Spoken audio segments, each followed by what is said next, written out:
Hi, you're listening to the Fresh Start podcast, and this is episode number 23.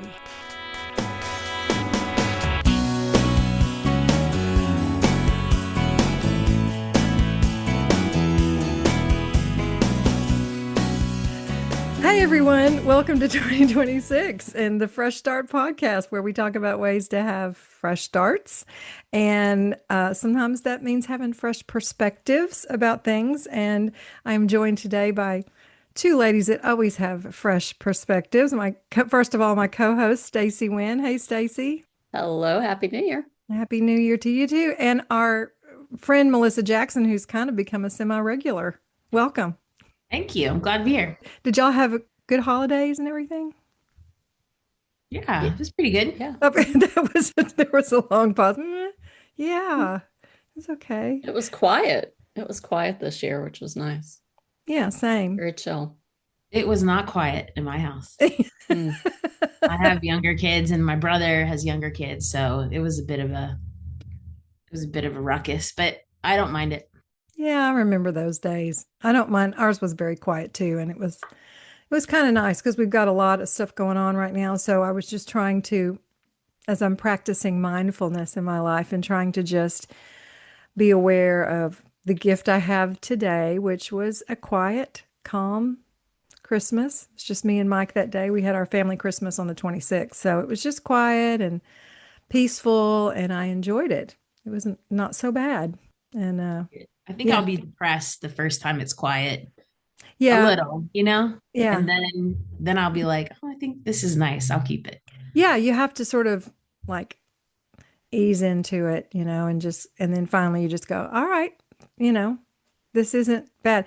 I was reading this morning about suffering in my devotional, and they were talking about how suffering is when you fight against reality, like when you want something to be different so badly. And you said, this is not how I want it to be. And you create this suffering inside of you.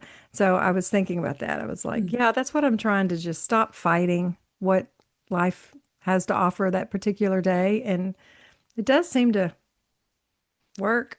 I don't know if y'all have experienced that or not. I've never thought of it that way. It sounds like the let them philosophy. Mm-hmm. I've been reading that book too. Mm-hmm. It's pretty darn good. I do. And I'll be honest, I've been sort of back and forth about Mel Robbins, but everyone was raving about this book, and I started it and I was enjoying it. I'm actually doing it on audiobook, but I started it and I was enjoying it, and then I kind of forgot about it. And then on the CBS morning show last week, which we always like to watch, CBS Sunday morning, sorry. They said that it was the number one book of 2026. 2025. So I was like, all right, I'm going to dig back into it. We've been doing a lot of driving. And so, we've been listening to it in the car, and it's good. It's got some really good stuff in it. Yeah, you'll have to share some of that. Is it mostly about like expectations? I feel like that's kind of like part of it. Some of it, it has all different chapters on how to apply it. And just allowing people to show up the way they're going to show up. We talked about that a little bit in the Christmas episode with Amy last time, and how, you just can't control other people's behavior. So if they're going to show up in a way at Christmas that you don't like, and you're trying to control their behavior, it's useless. You just say, let them. Or if someone doesn't invite you to lunch, let them. If someone isn't gonna, you can apply it to a million different scenarios. It's pretty simple, but then she dives into deeper ways to use it. So it's a really good book. Yeah. I would recommend it. And it's not like let people take advantage of you. It's No. not that kind of let them. No, it's like, because it also is like let them and then let you. So there's a second half. So you let them do this, and then you let yourself react in a whatever it needs to be, protective way, releasing way, whatever, Yeah. So I think it's got some really good stuff. Any self-help book or religious book or any sort of nonfiction book like that, I think you're going to take what works for you. It won't be a completely prescriptive situation that fits Sure. everyone's situation, but I would recommend this book for sure, Okay. for sure. Yeah, I heard someone say expectations are what you think other people would or won't do, and boundaries are what you'll do. And that Mm, helps divide those, a little. mm-hmm, mm-hmm. Yeah, it's cool. So yeah, check out that book. So I want to start by talking about a little good news since we're starting the year and there's plenty of bad stuff going on out there. But have y'all been following the monks walk for peace across America? No. You haven't? Oh, I've Melissa. been completely off social media though, so I Right. don't really know much about it. I've been off my phone too, so I don't. Yeah, fill me in. Well, there's I think it's 23 or 24 monks, and I cannot tell you the name of their because I can't pronounce it. It's Yeah. well, I'll try. From the Huang Dao Vipassana Bhavana Center. I'm sorry out there if I butchered that, but they're in Fort Worth, Texas. They are walking 2,300 miles Wow. for 120 days, and they conclude in Washington, D.C. in mid-February. So from Fort Worth to Washington, D.C., it's a non-political, spiritual effort to spread messages of peace, loving Mm. kindness, compassion, and mindfulness. And they have their dog, Aloka, Aloka the peace dog. He's a rescue from India, and he's going with them. And he's got like over 200,000 subscribers on Instagram now. Like he's a celebrity. That's He And cool. is. I've been watching them as they're going through towns. There's a live map that you can find online, and you can see where they're going and what town they're going to show up in. And people are lining the streets and handing them, flowers and stuff. But they're also telling it's a silent. You're not supposed to be real loud. You're just supposed to respect them. If you want to say hello, you're supposed to just kind of put your hands folded in front of your body and bow. It's been fascinating to watch. Some of them are walking barefoot. It's Mhm. crazy. Yeah, it's really impressive. It's very beautiful. All the pictures and videos that I see, it's just you just look at them and it's just it's a stark, there's such a stark difference. They're walking on a road and there's cars, there's a police officer that's guiding them or showing up behind. And one of them was hit by a car Yes. a few weeks ago. And they're just that image of of them just being silent, like you said, silent and purposeful, and just their whole presence is just peaceful. It And Aloka is. is so cool. He just has such a vibrant personality, and he all the videos you see of him, he just knows his people and he wants to be with his people, and he's just so happy to be Hmm. with them. That's Hmm. cool. It's really a remarkable thing to witness, and I think it's wonderful to have that on social media right now with everything else in the world going crazy. I agree. I've gotten obsessed. I check in on them every day to see where they are. They had to change their route the other day. Sometimes they change the route because of weather or I don't know, different circumstances. But it's really um, it's been fun to see something that, well, not everyone, but most everyone is kind of gathering around and agreeing that this is a really cool thing to witness. Yeah, it's definitely an interesting form of protest. You know what I mean? Right. Nonviolent, you know, uh, peaceful. They're not even really saying anything. They're just Right. walking. They're just walking, you Mhm. know? It definitely leaves. It's not prescriptive. Right. It leaves it up to the viewer to sort of find their own place in it, Hmm. and it's interesting.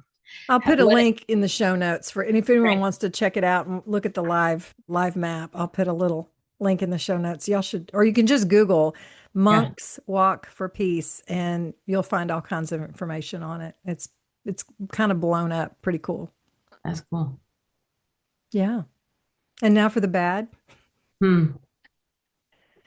What do y'all think about United Talk States about let them, the ki opposite of let them. Can we kidnapping just Nicolas stop Maduro them? and his wife. Can we stop them? Oh, have y'all been following that at all? My husband, we were on our way back from Florida with the kids for the New Year's holiday, and he was like, we were literally driving. He was like, "Have you seen the news today?" And I was like, "No, what Okay. is it? What Now has he what?" done now? I know. Yeah. And he told me. And my instinct immediately was to just do the thing, to be up in arms and hateful and mad and just all the things. But I was like, you know what? I don't know what's happening. It doesn't sound great. It doesn't sound like who we are as a country, but I'm just going to not go into that immediate reactive emotional space and just pause for a minute. Hmm. And I think that we just like as a country, maybe as a culture, I don't know if it's you could say Western culture, I don't know how you would delineate, but I just think that we have a very hard time at holding nuance of pretty much anything. Mm. And so we immediately go to, well, it's about time, these people are bringing these drugs into our country and da da da da, and this is what we should have done. Or how could anybody do something like this to a sovereign nation? And there's both of those things, but in my mind, like as I'm thinking about it and then eventually start reading about it, I'm like, two things can be true at the same time. The first thing is that this regime in Venezuela, right? It's like, Hmm. no, it's like it's actually not good. Right. This regime is not good. And this guy's a bad guy. And we have zero right to do what we did the way we did it. Both things can be true. One does not justify the other in my mind. You know, I don't think that we have any right to go in there. I do think that there's things that could be done and that some of the problems that this is aiming to solve might actually be real problems. Hmm. You know what I mean? Hmm. But my goodness, like this is what we're doing now. I, it blows my mind a little bit. Like Yeah, what's the difference on, in Russia going on and trying to take over Ukraine or China trying to take over Taiwan or and on what us? authority? Yeah, on what authority? So that I think that's the part. And also like my proven skepticism is just follow the money here. Hmm.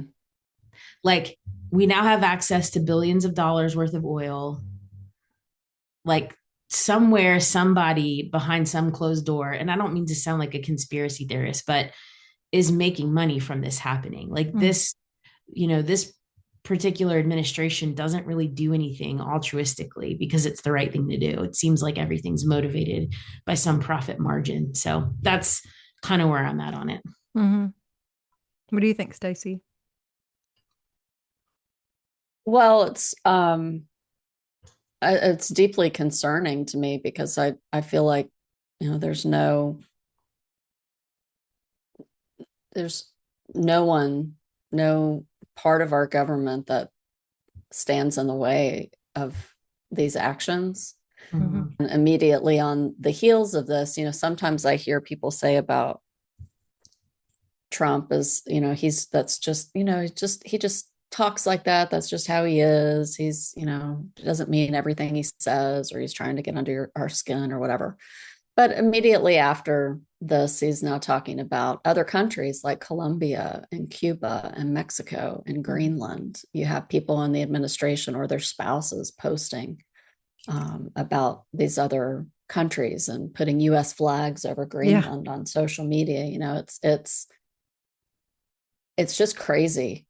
I Hmm. think the backlash around the world.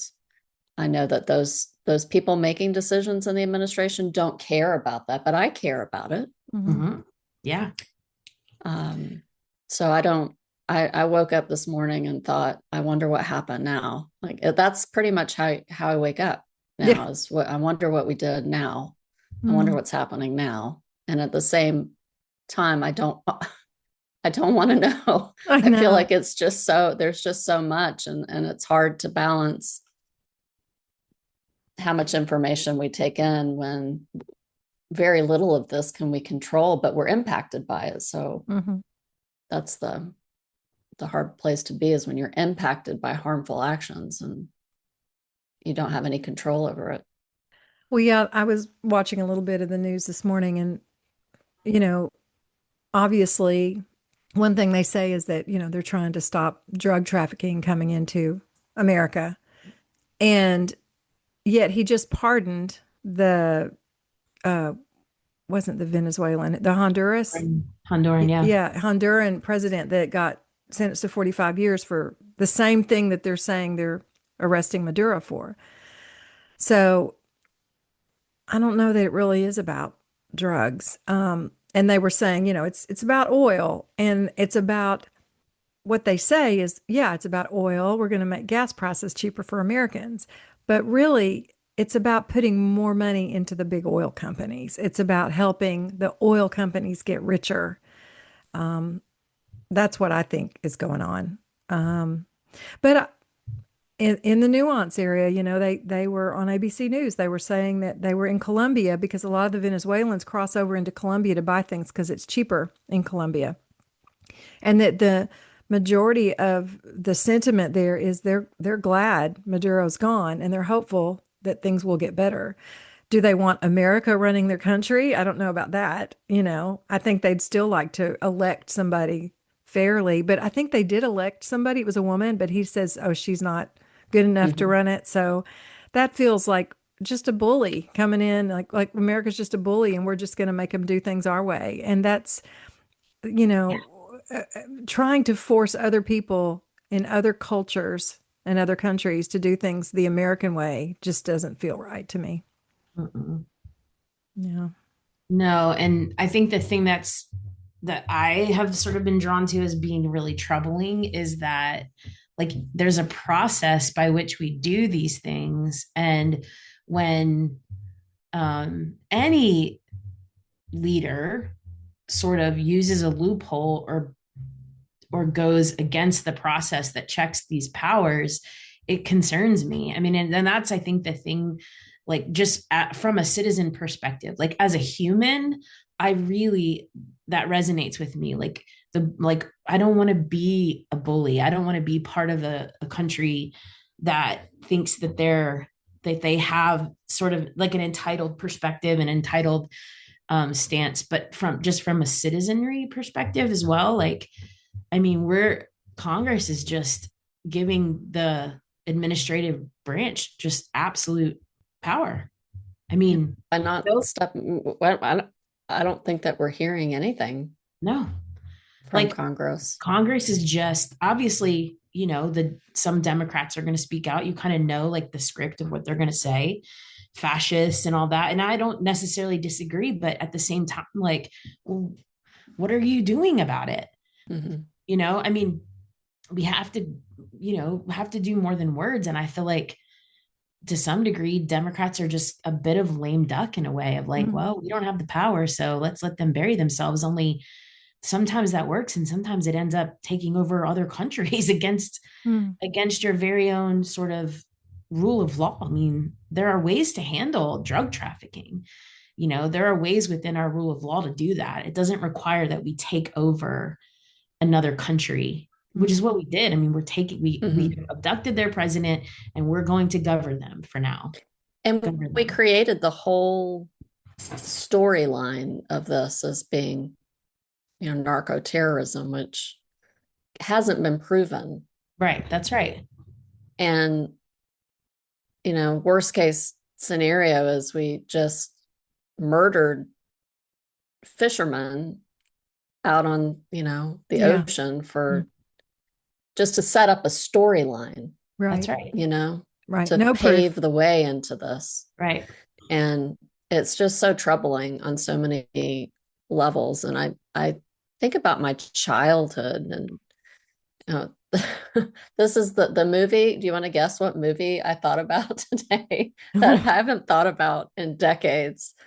And it was so scary when I was young. But the movie Red Dawn, I knew you were going to say that. my Yeah. mind went there because to a large extent, I feel like I grew up with that thought that, Russia, the big scary country, is gonna, has this capacity to just come in and take over and wreak havoc on us, and we have to be careful and prepared for that. And it's been so long since I've even considered that kind of lifestyle of wondering, what is that?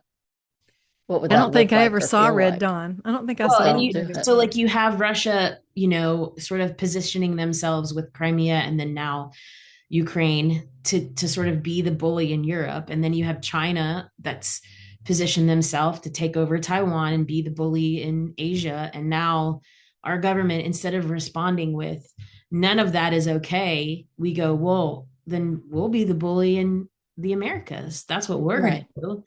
Right. Like we you can't beat them, join them. And it's just that part. I think like if I do the thing that that I'm so capable of doing, which is just like sit in the fear of it and then follow the worst case scenario, like that's where I go to like these three world powers, and we're just as bad as the other two because we're doing what they're doing and justifying it in totally un-American ways. Yeah. And we've just left our European partners in the dust. We're just not.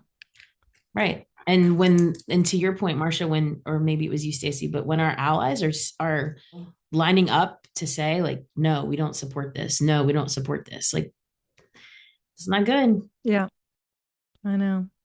I think the thing that's the most troubling, going back to what you said a minute ago, Stacey, this doesn't really have anything to do with Venezuela, but just that our country, I always thought we had such a great checks and balances system. I didn't think that somebody could come in as president and just do whatever they wanted without, the Congress, in the House, the Senate, and the Supreme Court, like checking it all. And it seems like none of them are willing to to counter any of his actions and say, you know what, I think that's a step too far. That's not what America's about.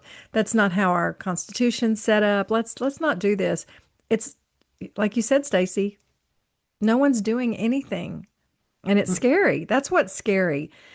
And I'm afraid it's going to set precedents that are going to, I mean, what if a Democrat gets in next? Then they can do whatever they want, right? They can go, well, Trump did it, and Republicans aren't going to like that at all. And so it's just scary, the direction that I think American government is going.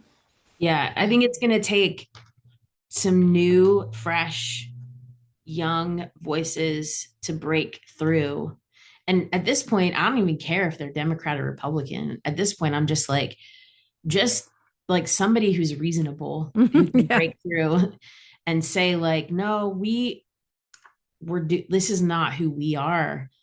And like, we may disagree on how we show up, but we have to stop disagreeing on who we fundamentally are as a nation in the world. That's where we're going wrong.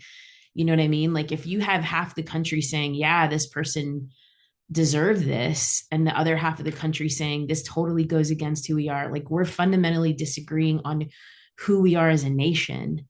And I think that, like, obviously there's been times in history where that's true, but that in my history, that has not been true.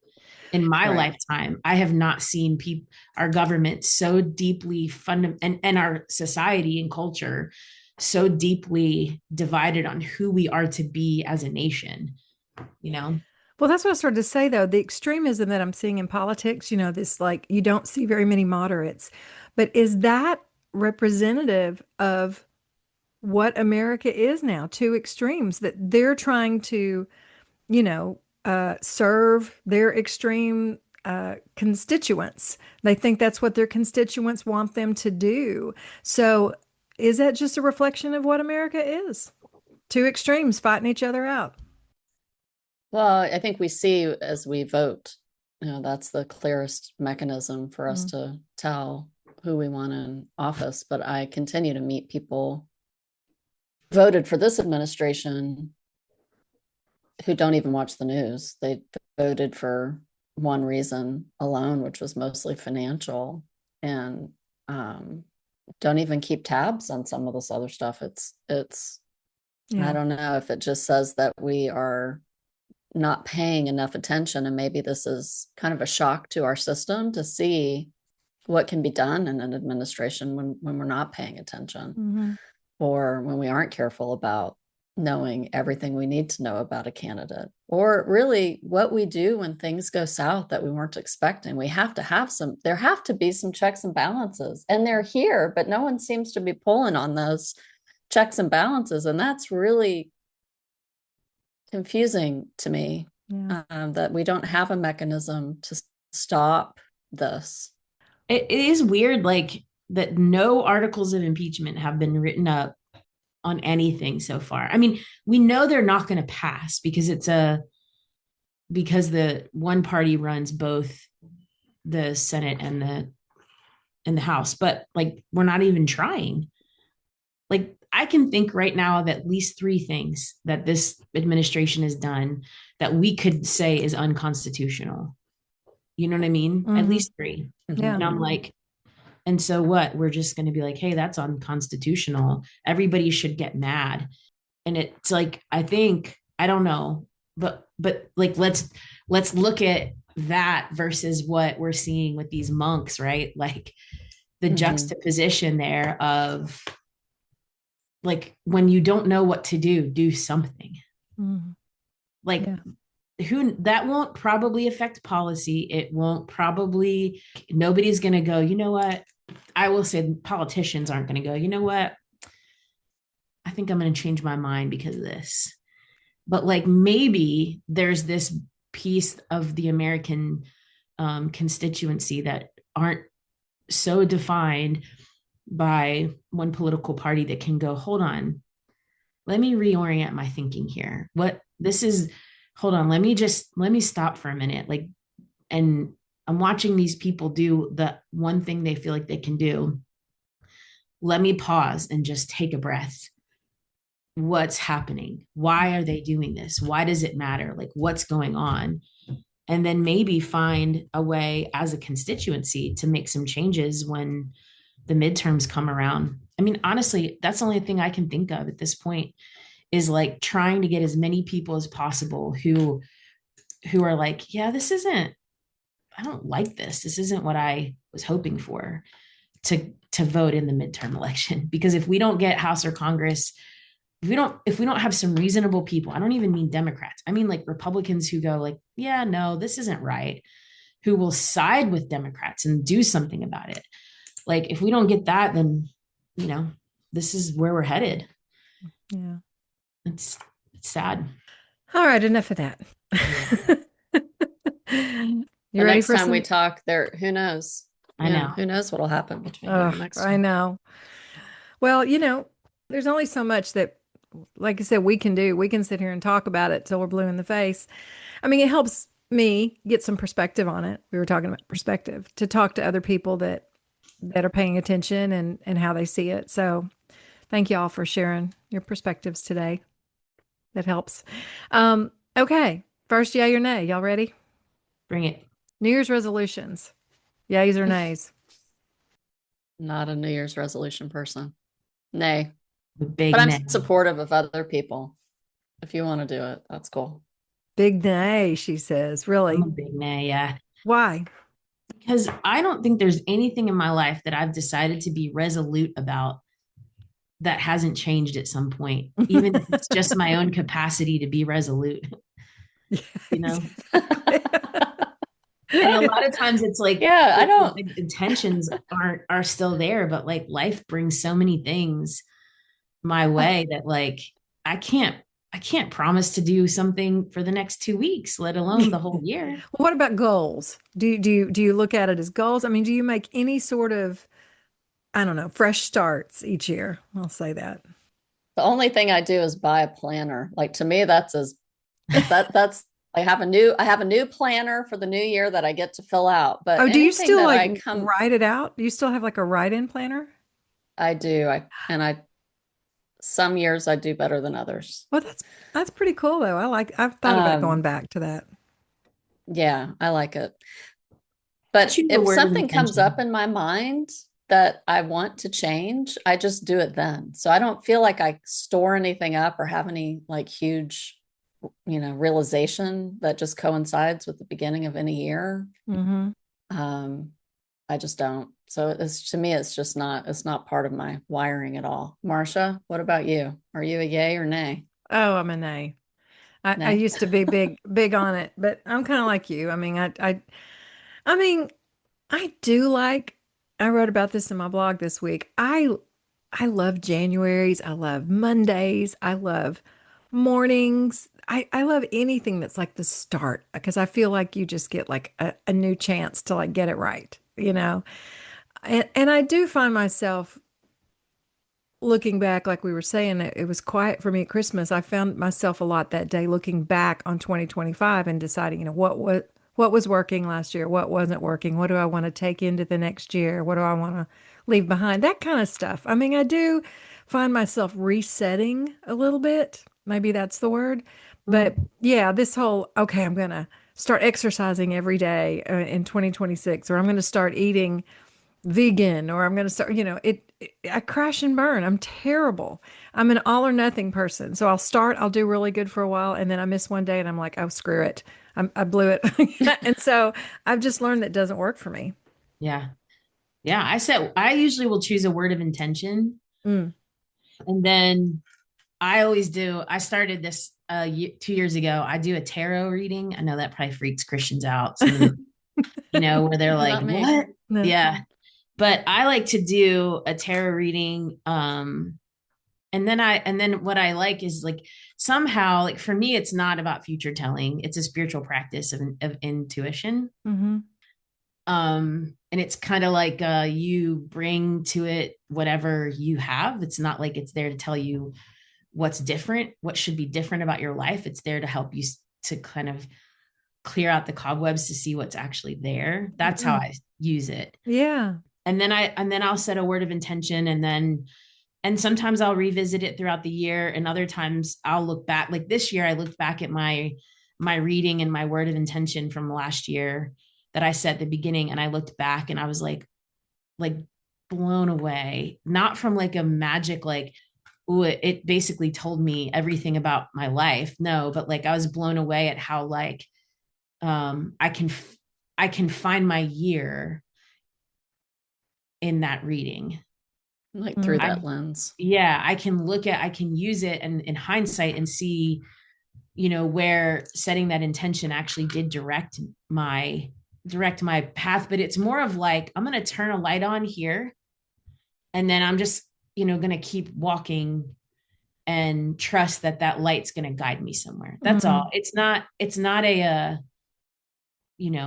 like, I'm going to do this prescriptive thing. It's Right. like, I'm going to light this path. And then, if I stray from it, I'll know there's a light there that I can walk back towards.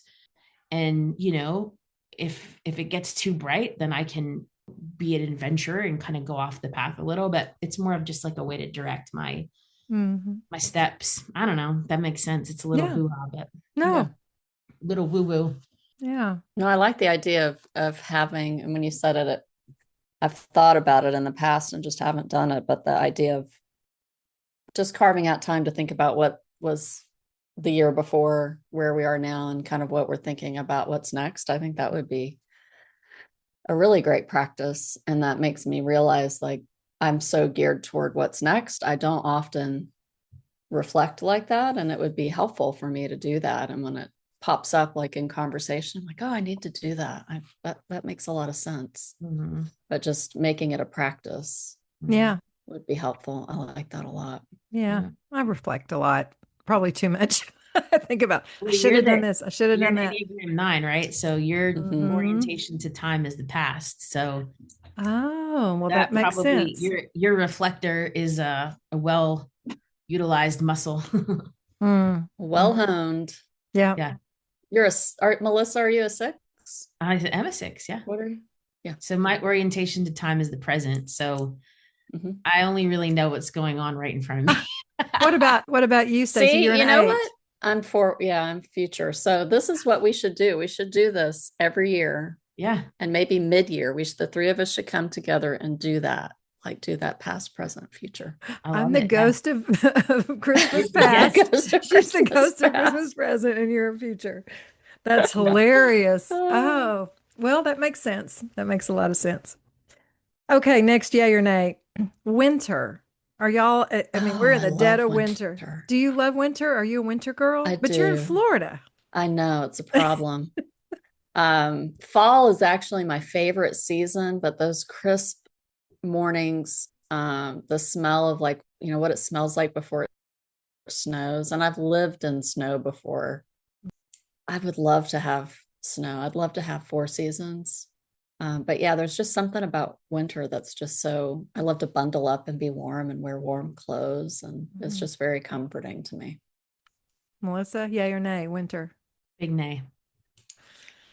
I like it for like the month of December or the between Thanksgiving and Christmas. I'm fine. I want to be like, if I'm going out to look at Christmas lights, I want to bundle up. But the second Christmas is over, I'm like, bring back the warmth. I am an outdoor person. I want to be outside. I appreciate the sunlight.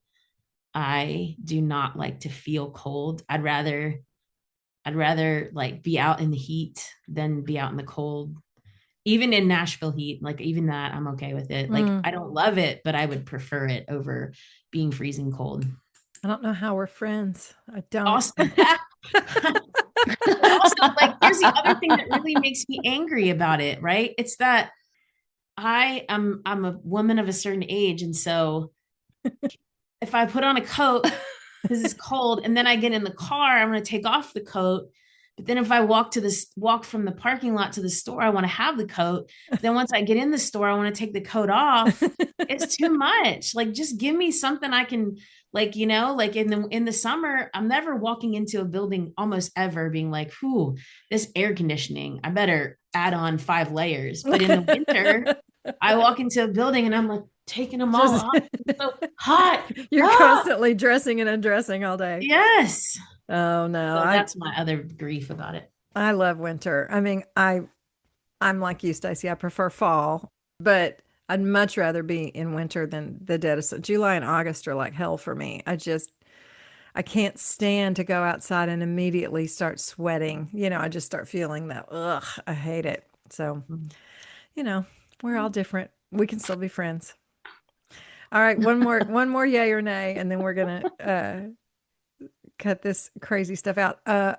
It's award season. It's coming up. All the award shows, the Golden Globes, the Critic Choice, the Oscars, all this award show season. Are y'all award show watchers? Do you like to do that?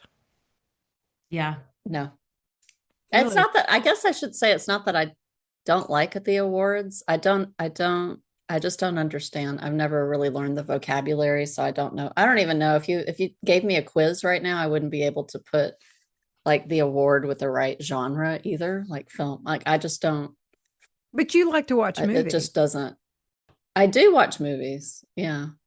Yeah. No. So I'm just not plugged into the whole award thing. Okay. So you're not one. If Like, anything, ooh. I love.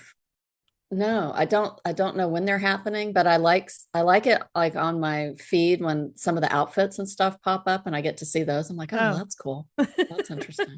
But you But like them, no, Melissa? I'm That's not. a yay I for do. you? I like them. I think I like them just because it's like my way of like plugging back into pop culture for a minute. And then like, so that I'll watch it and then I'll be like, oh, because I'm always a year behind everything. So I'm like, oh, this basically just told me what albums I need to listen to this year. Or, oh, like that. Now I have like the top 10 movies from last year that I'll watch them this year. I don't love movies. That's not my thing. Really? No, I don't know what it is. I feel like I will watch a TV show and binge it for hours, but then I'll be like, I don't want to watch a movie. It's too long. So I don't know. But I love television shows and I love music. So any like those award shows, and I'll watch the Oscars, but I just love, I love hearing like, I love like when they honor the people. My husband makes fun of me because I'm so disconnected at this point in my life, maybe because of my age and the kids and all that, from like what's happening in culture. But he laughs every year, and every award show, they have that time where they honor the people who died, you know? And I'm always like, oh, that person died. And he's like, I told you about it like 6 months ago. And I'm like, I have no memory of it, but I'm always like, oh, I'm so touched by it. And I'm like, I can't believe we lost that person this year. And he's like, my word. Catch up, Melissa. What rock have you been under? And I'm like, no. Catch But I do. up. I like him.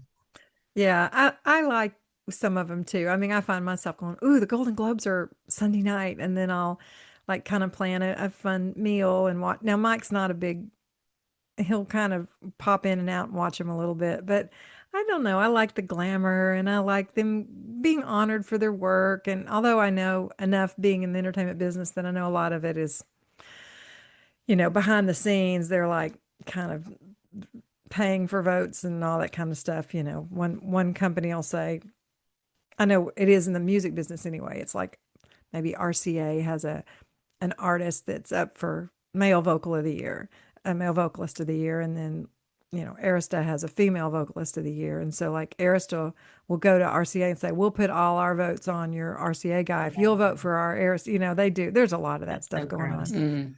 But still, I mean, I think it's neat. I mean, I'm always happy for my peers or anybody to be nominated for the work that they do.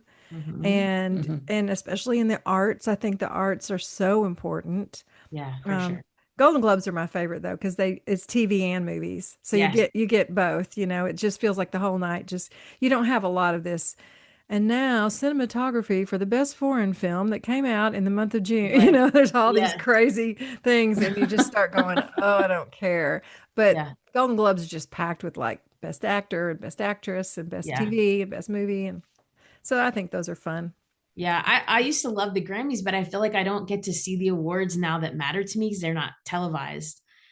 Do you know what I'm saying? Like I like the indie stuff and I like the rock stuff and I like some of the Americana and folk stuff, and that's just not on the.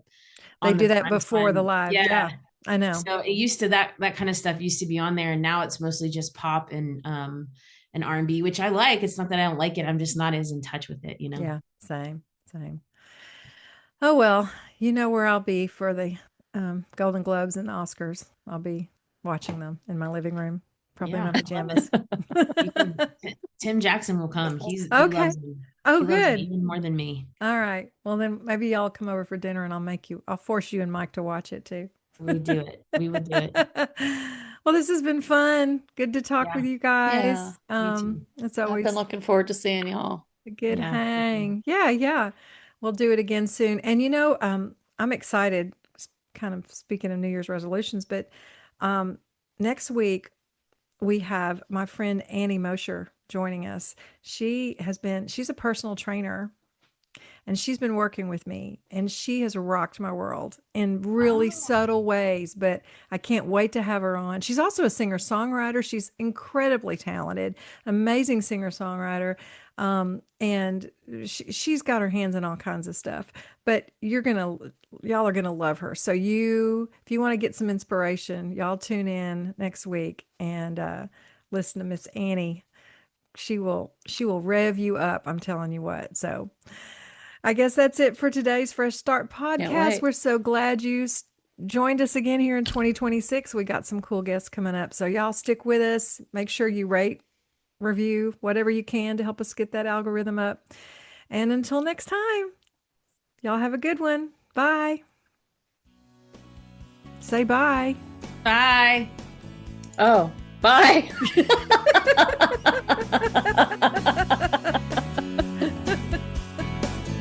This episode has been brought to you by God and My Girlfriends Ministries. If you're looking for a faith-based community where everyone is accepted, all beliefs are welcome, and no judgment, check out godandmygirlfriendsministries.org, where you can find more information about our book clubs, both online and in person, upcoming retreats, and all the events in your area. You can also find out about one of our favorite things that we do, our Single Moms Christmas Blessing Ministry. So go check out godandmygirlfriendsministries.org. We would love to have you a part of our community.